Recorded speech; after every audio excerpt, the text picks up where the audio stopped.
오늘 우리들에게 주신 하나님의 말씀은 말라기 4장 1절부터 6절까지의 말씀입니다.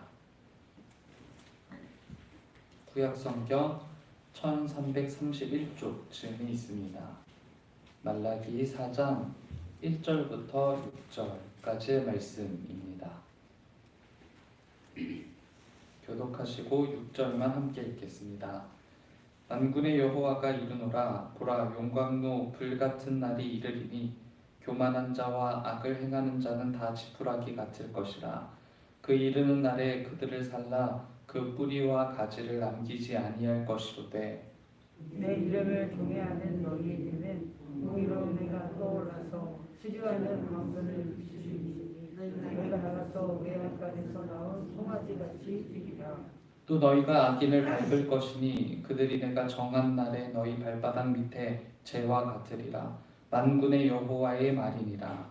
너희는 내가 호렙에서 온 이스라엘을 위하여 내 종 모세에게 명령한 것 곧 율례와 법도를 기억하라.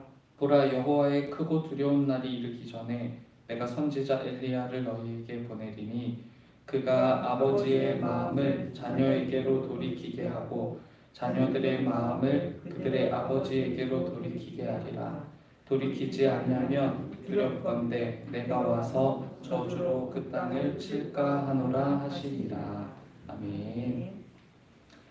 구약에서 선지자들의 경고는 계속 이어지는데요. 말라기서는 이미 에스라와 느헤미야가 직면했던 유다 백성들의 문제, 그러니까 유다 백성들이 타락하고 또 망가진 예배를 드리고 잃어버린 정체성을 간직한 채 살아가고 있는 이 유다 백성들의 상태를 향한 경고가 동시에 담겨 있는 예언서입니다. 이방 여인과의 결혼에 반대 목소리를 내기도 했고요. 또 타락한 제사장 제도의 병폐를 크게 책망하기도 했고요. 또 사회적인 죄들을 그냥 내버려 두지 않았던 선지자가 바로 말라기 선지자였습니다. 이 말라기 시대는 도덕적이고 신앙적인 가치가 희미해져 가는 시대였고요. 그 도덕과 신앙이 위기였던 시대가 바로 이 말라기 시대였다라고 할 수 있는 것이죠. 이에 대한 경고 중 하나가 바로 오늘 본문인데요. 여호와 하나님께서 정하신 날이 있다고 이렇게 경고하고요. 그리고 이제 여호와 하나님께서 정하신 그 날이 이제 곧 오게 될 것이다 라는 것이 말라기 선지자의 경고였습니다. 1절과 2절을 보시면 그 날이 오게 될 때 악을 행하는 자와 여호와의 이름을 경외했던 자의 운명이 이제는 대비되어서 나타나게 될 것이다 라는 것을 전하고 있는데요. 이 구약의 마지막 성경 그리고 구약의 마지막 본문답게 하나님께서 끝으로 정하신 날이 있다라는 것, 그리고 그때에는 모두가 하나님 앞에 서서 하나님의 심판을 받게 될 것이다 라는 것을 알리게 되는 겁니다. 말씀드린 것처럼 악을 행했던 자들이 맞는 상황과 그리고 여호와의 이름을 경외했던 사람들이 맞는 상황은 크게 다르지 않아요. 그러니까 하나님께서 오심을 맞게 된다는 것. 여호와께서 정하신 날을 이제는 맞게 되는 게 그들에게 모두 정해진 이야기라는 것이죠. 이 모든 사람들이 하나님께서 정하신 날에 맞게 될 상황은 모두가 같을 거라는 말이죠. 그러나 끝이 달라지는 겁니다. 악을 행했던 자들의 결론은 1절과 같이 되는 거고요. 여호와의 이름을 경외했던 사람들의 끝은 저희가 읽은 2절과 3절과 같이 될 것이라는 게 바로 말라기 선지자의 경고인 겁니다. 우리는 옳고 그름의 경계가 희미해지는, 그러니까 말라기 시대와 여전히 다를 바 없는 하나님이 중심이 아닌 인간이 중심이 되어 살아가는 세상에서 살아가고 있는데요. 이 세상의 그러함과 그리고 제가 살아가는 삶이 크게 다르지 않을 거라고 생각합니다. 진리를 외면하고 의인과 악인의 경계가 모호해지는 시대를 그렇게 살아가고 있는데요. 그러나 하나님은 그때 유다를 보고 판단하셨던 것처럼 오늘 우리를 보고 판단하실 겁니다. 하나님을 섬기는 의인과 하나님을 섬기지 않는 악인이 분명히 다르고 하나님은 의인을 그때 비로소 치유하실 거라는 것이죠. 그런 의미에서 말라기가 말하는 의는 하박국 2장 2절과 3절이 전하는 것처럼 여호와께서 정하신 날이 있다는 것을 아는 것, 그리고 그날을 기대하고 소망하고 그날을 인내하면서 오늘을 사는 사람들을 향해서 성경은 의인이라고 말하는 걸 겁니다. 그래서 유다 백성들이 요구받는 하나님의 말씀이 바로 4절인데요. 4절을 보시면 이렇게 전합니다. 너희는 내가 호렙에서 온 이스라엘을 위하여 내 종 모세에게 명령한 법 곧 율례와 법도를 기억해라 라고 이렇게 전하는데요. 실은 유다에게도 그때 그 시절의 이야기는 이미 희미해져 가고 있는 때였어요. 모세가 이스라엘 백성들과 함께 출애굽했던 이야기, 출애굽해서 모세가 하나님께로부터 십계명 그리고 율례와 법도를 받았던 이야기, 이를 통해서 하나님과 이스라엘 백성들이 언약을 맺었던 이야기, 이와 같은 일련의 모든 하나님의 구속사의 이야기들을 이제는 이스라엘 백성들이 점점 희미해져 가고 있고 잊어버리고 있는 상태가 되어가고 있는 때였던 거죠. 하나님의 행하신 역사를 기억하는 이들도 드물었고, 그래서 하나님을 향한 전심의 마음도 사라졌고 오직 행위와 거칠에만 남은 상태가 바로 이스라엘 백성들의 상태였던 거예요.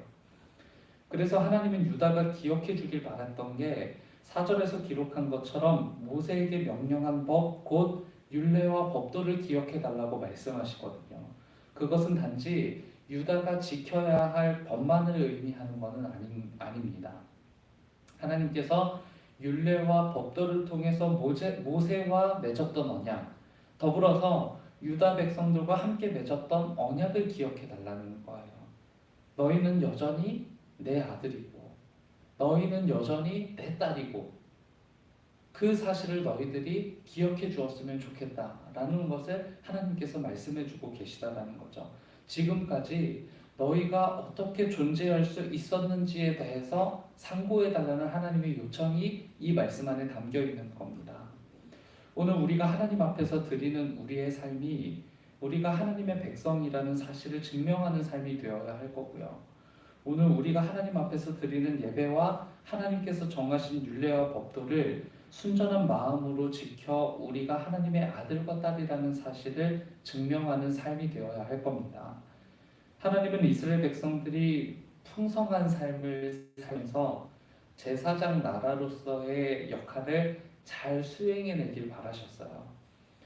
그러니까 유다 백성들에게 하나님이 바라셨던 것은 제국적인 마인드와 제국적인 생각, 제국적인 마음, 그래서 제국적인 정책을 가지고 정말 그렇게 잘 살아내길 바랐던 게 하나님께서 바라셨던 유다를 향한 소원이 아니셨고요. 하나님을 사랑하고 하나님께서 정하신 율례와 법도 아래서 사는 것이 가장 풍성한 삶이라는 것을 아는 게 하나님의 목표였던 거예요. 그런 풍성한 삶을 살아서 이스라엘 백성들이 제국에게 그걸 보여주길 바랬어요. 제국처럼 살지 않아도 제국처럼 사는 것이 성공한 삶이 아니라 하나님의 율례와 법도를 지키면서 하나님 안에서 사는 삶이 가장 풍요롭고 가장 풍성한 삶이라는 것을 이스라엘 백성들이 보여주길 바라셨다는 거예요. 그게 제사장 나라의 목표였던 거죠. 오늘 하나님께서 우리에게 바라는 것이 바로 그겁니다. 우리를 왕같은 제사장 삼아 주셨고요. 우리로 하여금 제국적 생각과 마음, 그 정책을 쫓아서 누구보다 최고의 삶을 사는 것이 하나님께서 우리에게 바라시는 목표가 아니라요. 하나님을 사랑하고 하나님께서 정하신 율례와 법도 아래에서 살길 바라시는 거예요. 그게 풍성한 삶이라는 것을 우리로 하여금 세상에 증명해 달라고 요청하시는 거죠. 우리에게 주어진 하나님 안에서 살아가는 일상이 이웃에게 하나님의 증거가 되기를 주님의 이름으로 축복합니다. 또 우리에게 주어진 율례와 법도를 지켜 살아가는 삶을 통해서 하나님이 빛날 수 있기를 주님의 이름으로 축복합니다. 함께 기도하겠습니다. 주님, 주님의 명령과 율례 안에서 사는 것이 가장 안전하고 풍성한 삶인 것을, 때로는 그 울타리를 넘어서는 것이 진정한 자유라고 생각해 우리 주님과는 전혀 어울리지 않는 삶을 살아가는 저희의 어리석음을 용서하시고 제자리로 안내해 주시길 바랍니다. 주님의 말씀 안에서 언젠가 오게 될 여호와 하나님께서 정하신 날을 기대하는 그리스도인의 삶이 되도록 우리를 인도하옵소서. 이런 마음으로 한자리에 모인 주님의 백성들의 기도를 들으시고 오늘 이곳에서 드리는 우리의 기도가 하나님 마음에 어울리는 기도가 되게 하시며 우리가 주님 앞에서 쏟아내는 기도가 솔로몬과 같이 하나님께로부터 칭찬받는 기도가 되도록 성령님 우리를 주관하여 주옵소서. 주님의 오심을 기다리고 주님의 다시 오심도 기대하며 대림절 두 번째 주일을 기다립니다. 주일을 준비하는 손 기억해 주시고 섬기는 이들도 그리고 예배에 참여하는 이들도 모두가 같은 은총 아래 거하는 시간이 되도록 이끌어 주시길 바랍니다. 말씀을 선포하시는 담임 목사님의 몸과 마음, 영과 생각을 지키시며 담아두신 주님의 말씀을 듣는 모든 이가 하나님을 더욱 깊이 살아가게 되는 주님의 일이 있도록 도우시옵소서. 혼란의 끝을 향해 달리고 있다고 생각했지만 이내 다시 혼란으로 빠져드는 것은 아닌지 심히 염려스럽습니다. 끝나지 않은 코로나 상황의 주관자가 여전히 하나님이심을 믿고 의지하며 여전히 이 일 속에서 우리가 깨닫고 회개해야 할 일들이 있다면 우리를 일깨워 주시고 어떤 상황 속에서도 하나님 향한 마음이 굳건하도록 우리를 지켜주옵소서.